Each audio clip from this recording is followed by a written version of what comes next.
I'll lead it off here. Our thoughts and prayers are with Damar Hamlin and his family and his loved ones and his teammates, the coaches, the entire Bills organization. We've always had a great deal of respect for them.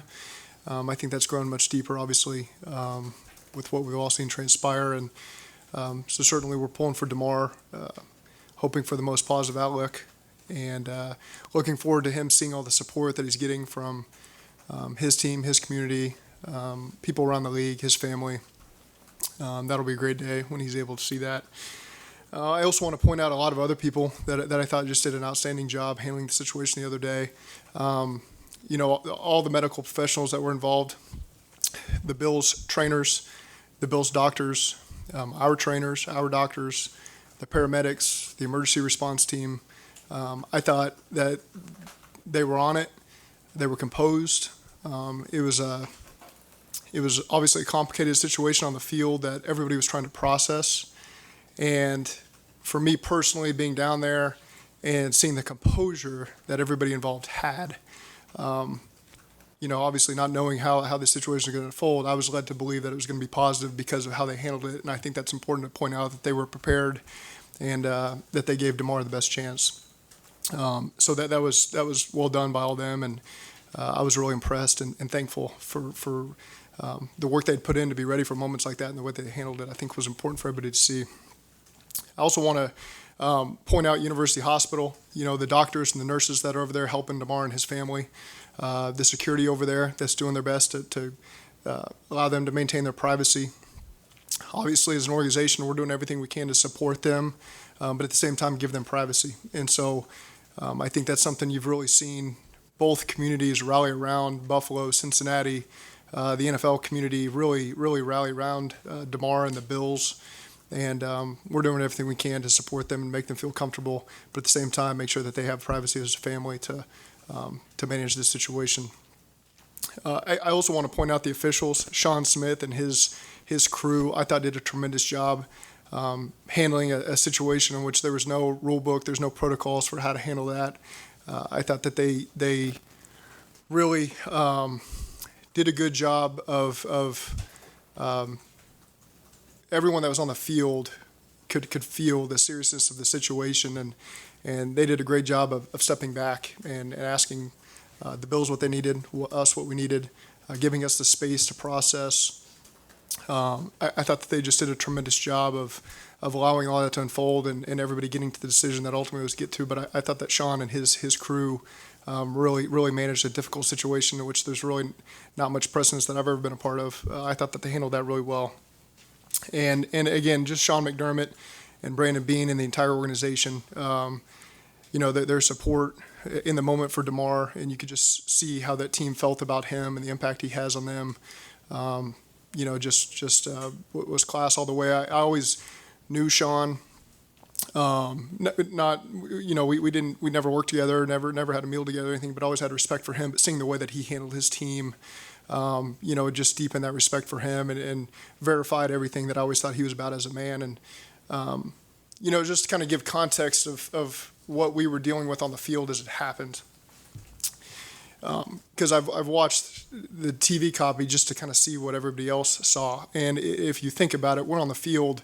We've been in that situation many times where there's an injury to an opponent and you give them the space to operate. And so as our team made it on the field and you could see the reaction of the players that were out there and how they were impacted, mostly their guys, a couple of our guys, you could quickly see the seriousness of the nature that it was different than anything we'd experienced. And during those moments, all everyone's hoping for is the best case scenario with Damar. No one's processing whether this game is going to be played or delayed. That's not going through anyone's mind. I've seen the TV copies now, and everybody else was kind of forced to think that way because they're not down there in the moment. So people get a chance to process what's going to happen. That never crossed any of our minds. It was just, how is this player going to be okay? So then when the ambulance starts to pull away is really the first moment anyone gets to even think about anything. And in that moment, it came together with Sean McDermott and the officials kind of led the way there.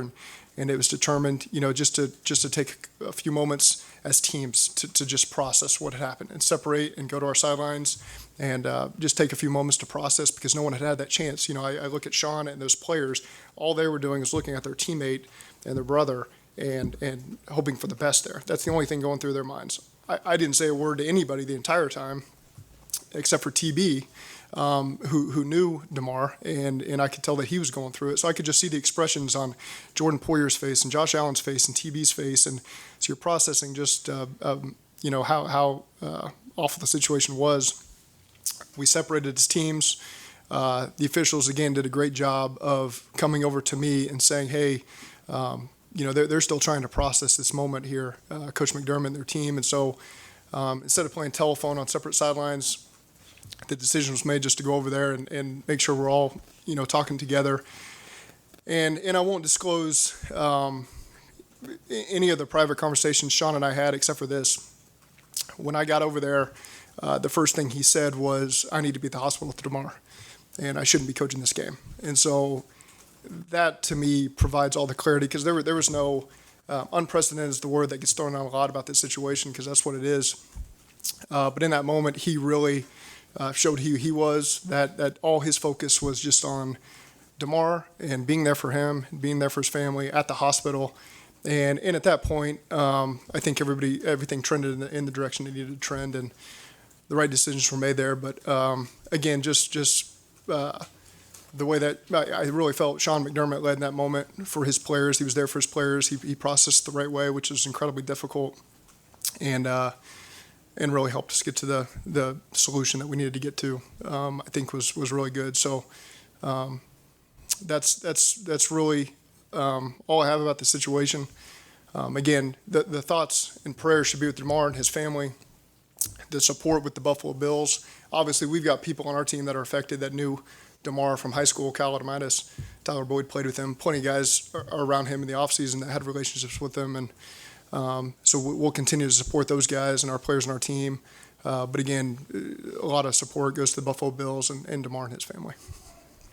What's been the message to the team in the times you've spoken? Like was today the first day you got everybody back in the building? Yeah, the players were in a little bit yesterday. Some guys got their lifts. Communicated a lot to the captains just to keep them of abreast of the situation, and then we'll meet this afternoon as a team. You do have to move forward as a team because we do have a game to play on Sunday, and we do have to move focus towards that. But at the same time, you don't have to move past the situation that's happening right now, and we can still provide support for the players that need more of that, for their family who's still 2 miles away here at University Hospital, for the Bills. So you're able to have space to do that at the same time as a team move forward to focusing on Baltimore on Sunday. Has there ever been anything in your career, Zach, that compares to this or gives you some type of background to help you handle something like that? No, not like this. I've never been a part of something like that on the field. And again, there's no protocols for that. You just have to. It's different when you're on the field and you can see the expressions and feel the moment, and that part was hard to process in real time. And then as you step away and you get a couple of minutes to do that, you're able to process a little bit more. And again, like I said, I think we all moved in the right direction there. Zach, how's your visit to the hospital yesterday? It's just I want to respect the privacy of their family with all that and what they're going through right now, and again allow them to feel supported from those who are here locally and with the Bills, and hopefully that they're feeling that. Like you said, there's no handbook, but you talked about the officials. What about your team, the fans? I mean, the way everybody comports themselves pretty strong. Yeah, and that's another part of it. Is again as the teams are in their locker rooms and. Instead of just staying in our locker room and the Bills being in their locker room, which is halfway around the stadium, and the league trying to go back and forth, it appeared just the easier thing was just to me go down there and await the information closer, so people weren't running down the hallways. While that was happening, our captains came down the hallway at me and. They told me that they wanted to speak to their captains for the Bills, and at the moment, I wasn't sure how to take that information. I wasn't sure what the right thing to do there was. I told that to Sean. Sean went and got his captains. When you saw both those groups of players interacting, you immediately knew that was the right decision. To see I think both sides needed that. Both sets of players, the leaders on the teams. So for them to come together, it really, again, I stood back and watched, and you could tell that's something that both locker rooms needed. And so I'm appreciative that our captains responded that way, and that was the thought to do that. Ton of respect for Josh Allen, Jordan Poyer, the group of captains that they had that came out of the locker room, Stephon Diggs, Case Keenum, I saw a bunch of other guys. So. Mitch Morse. So, there's certainly, I think those guys all handled it the right way and with class. There's so many new things that you have to navigate. How are you handling it personally? Well, that's part of what you deal with. I think talking about it and what you saw and what you felt helps the situation as well. It's make no mistake that this was a man that was in their locker room that they had deep relationships with, that they had helped grow and develop and spent a lot of time with. Whereas I didn't have that relationship with him. I never saw him on the field, and so I don't pretend to have gone through what a lot of those other people went through, and so. There's a lot of processing that people that are much closer have to, just as respect for other human beings. It hurts your heart to however you saw it unfold. It's unfortunate, and then to know that there's family in the hospital. There's a mother whose son's in there, and to have kids yourself, that is a little closer. We're Megan Despo with NBC News. We just have two questions, if you'll allow it. You mentioned the family. We're getting updates from them that his condition is improving. So having seen this happen yourself and having visited him, what's your reaction to that? No, I don't have any information. I just want to clarify. I've only seen them momentarily. So again, I don't want to go down that road, but any information about his health will come from other people. Just to hear that from his family. I mean, just as a human. Well, of course, we're all praying for the best possible outcome here, and so any information that's trending in a positive direction is, no matter what the timing of that is what everybody hopes to hear and has prayed about. Zach, like you And said, then we wanted to ask really quick.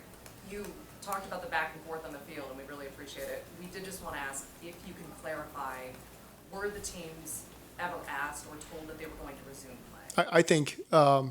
Everyone needed just moments to process what had happened, because again, that's really why I wanted to divulge the situation. While everyone was on the field, firsthand feeling and seeing the emotions that were happening, not one person was thinking about what was about to happen. And so until that ambulance drove away, it was probably the first moment where anybody even thought about why we were on the field in the first place.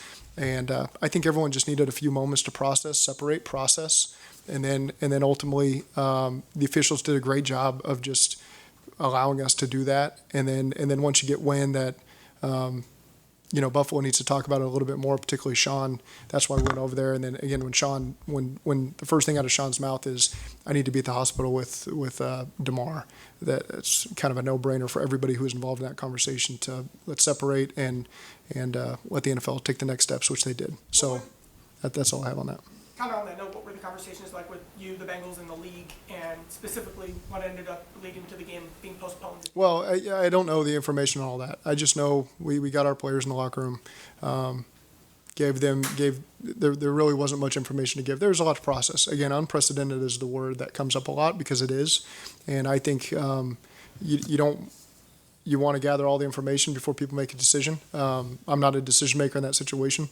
I just wanted to make sure that we all had the accurate information at the same time, and ultimately, ultimately those who make the decision got to the right decision, and that's all that matters. So just to clarify again, real quick. When you guys, because I think we saw y'all warming up first before the Bills defense ended up taking the field before the game ended up being suspended and then postponed. Was that just a matter of guys getting loose just in case, and there was no directive that, hey, you guys are returning to play? Y'all Right. I didn't feel any directive that guys need to start warming up. It was just, let's particularly give Buffalo space to process as a team, because they had not done that. They had just been there for Damar. And so then we've been through this situation a million times where there's an injury on the field, something happens on the field, and just the natural process is, you give yourself a couple minutes. I believe there's so much that happened that I can't even really recall. My process of remembering is that's really just what unfolded. There was no push for anything to happen. It was just let's let these moments play out and see what the next step is as people get a chance to get their minds right, and ultimately that's what led to the decision there. Zach, what was your reaction just to the city of Cincinnati and just all the support, not just for the Bills, but for Damar and everything you've seen around the city the last couple of years? Yeah, unbelievable. It's bigger than football, obviously. It's taking care of people.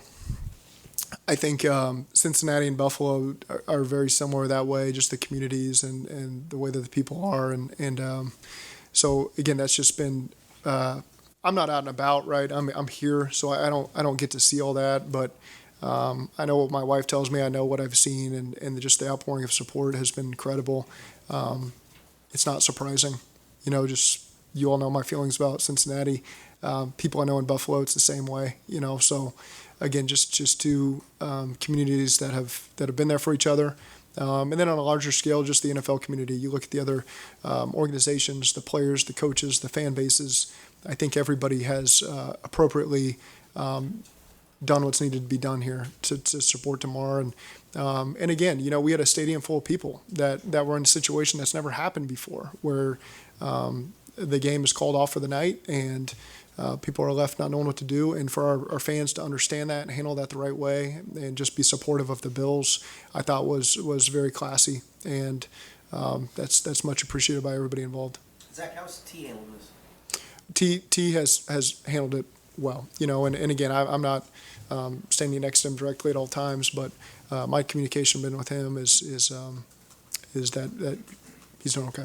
For you personally, I know it was kind of like just a lot going on at one moment, and you obviously have to be strong for all of the men and your coaches that you're leading, but was there a moment for you where everything that happened really hit you and you were emotional about it? Well, no, I think just seeing their players, that's what hit you is just the gravity of the situation when you saw, the reactions of them. And TB for me was initially when I saw him and saw how far out there he was, the Pitt connection hit me. So then I asked, that was the only conversation I think I had the entire time I was out there was TB, did you know him? Yeah, that's my guy, and that part hit you. Getting back on the field Sunday is one thing, but to get back on the field against that same team, seeing those same faces again, what's your stance on making that game up? Yeah, I don't, what we're doing as a team right now is have to move forward to Baltimore, and we'll let those decisions take place amongst those who want to make them, but all that's really in front of us right now is to get ready for Baltimore on Sunday. Does it feel weird just to put everything to the side and focus on football right now? Well, I think that's what we're tasked to do, and again, you don't have to put it aside. It's our time in the building at the appropriate times is focused on Baltimore and getting ready for that game. And at the same time, there's still a place to have conversations with Vinny Ray, our team chaplain, Eric Ball, Peter Ganscher. There's a lot of people here that are great resources, that have always been great resources, and that have always been prepared for moments that are less than ideal. And so I think that's what everybody's done a great job of, is communicating to make sure that there's an awareness that those resources are available. You can do two things at once. You can prepare for a football game on Sunday, and you can still support Damar, support those who knew him and are dealing with some emotional stuff during this time. And I think that's, so those resources are available, and our guys know that. Do you think it could give a player pause? Especially with this quick turnaround. I mean, you were a player. With that, I can't speak for all them, and again, those are decisions that everybody's got to make, and certainly welcome me of all those choices you guys got to make. So piggyback off that, so if someone, what would the response be if someone said, you know what, I just don't feel comfortable? Those are things that, as they come up, you address them. Kind of on that note, too. Let me get Mike real quick. Are you at all concerned, Zach? It's a physical game. Mm-hmm. The mental part of this impacting a player's acceptance of playing a physical game going forward? I think people know what they're signing up for, and again, this was a tough situation. My understanding, based on the information we have, it's a one in very small chance of that happening, and so that's players that play football know that they know what they're getting into. It's the less than ideal part of the game, but again, it's a known part of the game. On that previous topic, do you expect everyone here today as players process this? I do. Is everyone good? All right. Thank you.